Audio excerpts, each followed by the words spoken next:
And legal counsel time right now. Attorney Charlie O'Hara in the house with us this morning at 8:30. We'll take your call if you pick up the phone and dial 436-1212. Good morning, Charlie. Good morning. Thanks for coming today. We do have a caller on the line already waiting with the question. Thanks for watching Eyewitness News. What would you like to ask Charlie?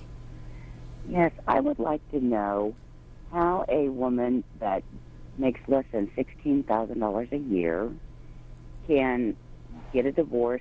I currently have a PSA against my husband for child endangerment of our 5-year-old son.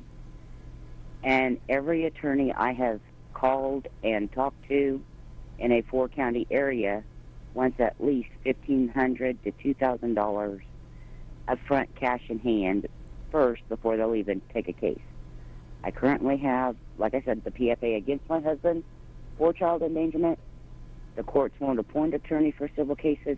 How can I afford to get a divorce? Well, that is a problem. There's a legal aid place that you can go to, and they'll help people kind of on an at-need basis, but it takes a while to get that done, so you can go apply there. Otherwise, you can probably shop around. I think there are some attorneys that sometimes will take less money than that. I mean, a lot of attorneys understand that. You might want to meet with them and see, but some attorneys are going to charge something to get started because there's a lot of work in getting started and they want to get paid for their work. You can always represent yourself. I don't think that's a very good idea in most cases.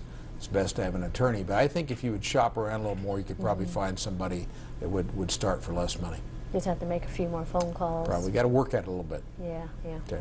All right. Remember to call 436-1212 if you have a question for our legal counsel, Charlie O'Hara, with us this morning. I think we have another caller on the line. Good morning. You have a question? Yes. Go ahead. In a city, a violation of ordinance, who is responsible, the tenant or the landlord, as far as junk in the yard and so on, not the condition of the house? Who should be notified by the city? Well, probably both, actually.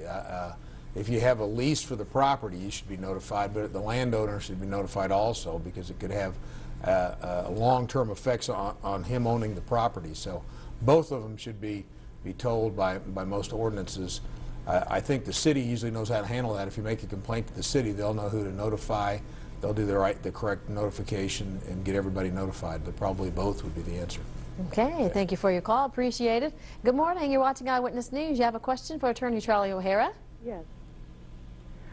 My question is, I have a son who is graduating from K-State this year in December, and he got into some trouble the first couple of years he was there, and was arrested and spent a little time, weekends in jail. It was a theft charge. Now his attorney is telling him that he needs to get that expunged before he applies for a job so that it won't show up on his record. Does that really work?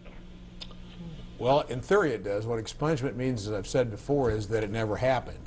If you commit a crime, certain kinds of crimes, and stay out of trouble for a length of period, you can petition the court back and have it taken off your record. The problem is it appears for certain reasons anyway, doctors, lawyers, and obviously politicians it would appear for. So, and with today's internet, people can usually find everything. So people can find it, but in theory, you can say that you've never been convicted. You can even swear you've never been convicted. So it does have some good things. Well, it's taken off your record, but then others may still be able to find it somewhere out there. That's correct. But you can say, hey, didn't happen. Didn't happen. And the problem with the internet, the problem is nothing goes away, it seems. Yeah, you're right about that, Charlie. Thank you. Appreciate it. We'll see you next week. And call us next week, folks. If you didn't get in, Charlie will be back.